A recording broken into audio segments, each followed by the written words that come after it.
मुख्यमंत्री सुखविंदर सिंह सुक्खू की मुश्किलें कम होती नजर तो नहीं आ रही फिलहाल। विक्रमादित्य सिंह ने अपने फेसबुक प्रोफाइल से कांग्रेस और मंत्री का टैग हटा दिया है। उधर प्रतिभा सिंह, उनकी माताजी, लगातार हिमाचल में कमजोर होते संगठन की दुहाई दे रही है और कह रही है कि लोकसभा चुनाव में बीजेपी के सामने कांग्रेस कमजोर पड़ रही है। वहीं मुख्यमंत्री सुक्खू का कहना है कि क्रॉस वोटिंग हॉर्स ट्रेडिंग का नतीजा वन से माननीय मुख्यमंत्री जी को यही बात कह रही थी कि आप संगठन को मजबूत करेंगे तभी हम आने वाले चुनाव का सामना कर सकते हैं।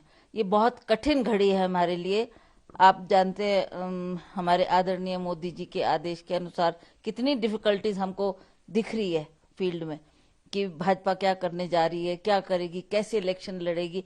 तो हम वहां कमजोर फुटिंग पर है।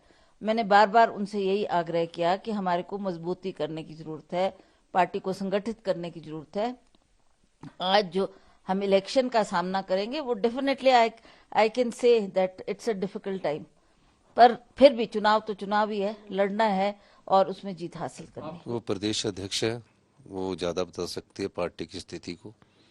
तो मैं तो अभी सरकार चला रहा हूँ। मेरे हिसाब से जनता का मूड इस समय मनोबल काफी ऊंचा है। जिस प्रकार की खरीदो फरोख्त की घटनाएं इस हिमाचल प्रदेश में हुई, इस प्रकार की संस्कृति हिमाचल प्रदेश की जनता पसंद नहीं करती है। आपने एक शब्द का इस्तेमाल किया था कल की काला नाग है, क्या आप अभी आप पे स्टैंड बाय करते हैं? देखिए, जो पार्टी को धोखा देते हैं उनके बारे में मैं और क्या कह सकता हूँ।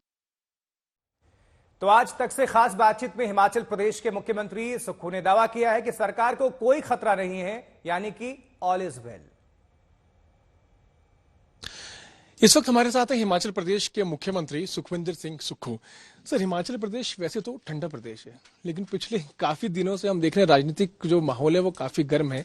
एक राज्यसभा सीट आती है यहाँ से और वो भी जो है उसमें हमने देखा कि किस तरह से बाद इधर से विधायकों ने क्रॉस वोटिंग किया। बीजेपी उनके पास नंबर भी कम थे, फिर भी उनको राज्यसभा की जो सीट है उनको मिली। ऐसा क्यों हो और आपको क्या लगता है कि इसके पीछे क्या कारण?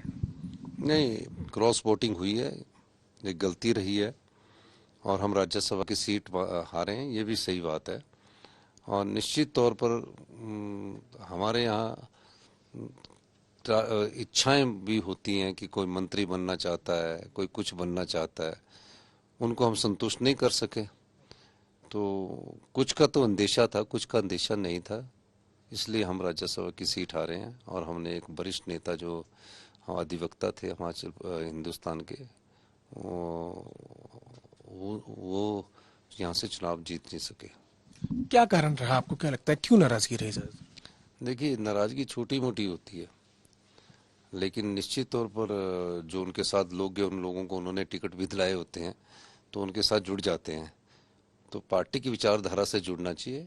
तो कहीं ना कहीं हमने उनको संतुष्ट करने की कोशिश की, काम भी सारे किए, उनके अपने विधायकों के जो भी कार्य थे वो सब कर दिए हमने।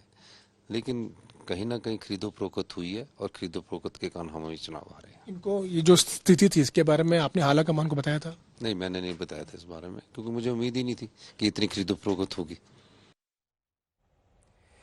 चलिए, सरकार तो फिलहाल बच गई, लेकिन मुश्किलें कम नहीं हुई है। पीयूष मिश्रा हमारे सहयोगी हमारे साथ जुड़ गए हैं, जिन्होंने मुख्यमंत्री से भी बातचीत की है। पीयूष, अभी क्या हालात बन रहे हैं, आप क्या देख पा रहे हैं समीकरण बनते हुए? क्योंकि मुख्यमंत्री कुछ और कह रहे हैं और जो पार्टी की कांग्रेस अध्यक्ष हैं प्रतिभा सिंह, वो कुछ और कह रहे हैं।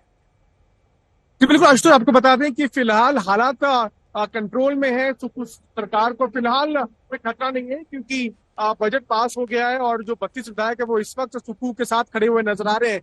लेकिन प्रतिभा सिंह जो है वो अपनी आवाज बुलंद किए हुए हैं। उन्होंने ना सिर्फ पीएम मोदी की तारीफ की, बल्कि उन्होंने ये भी कहा कि कई सारे ऐसे विधायक जो, चाहे वो 6 बागी विधायक ही क्यों ना हो, ये वो बागी विधायक का एकदम से नहीं हुए। पहले से ही पार्टी को अंदेशा था, पहले से ही सरकार को अंदेशा था कि 6 विधायक जो है वो बागी हो सकते हैं, और ऐसा ही हुआ। हमने देखा कि कैसे 6 विधायकों ने वोट किया बीजेपी राज्यसभा कैंडिडेट के लिए। उसके बाद हर्ष महाजन की जीत हुई। अगर फिलहाल की स्थिति की बात करें तो सीएम सुक्खू का ये कहना है कि वो अपना कार्यकाल पूरा करेंगे, 5 साल पूरा करेंगे। देखना ही होगा कि आगे कुछ समय में किस तरह से स्थिति में परिवर्तन आता है। चलिए, इस सियासी तपिश के बीच आप मौसम का शिमला में आनंद उठाइए। बहुत बहुत शुक्रिया पीयूष, इस पूरी खबर पर जानकारी पहुंचाने के लिए।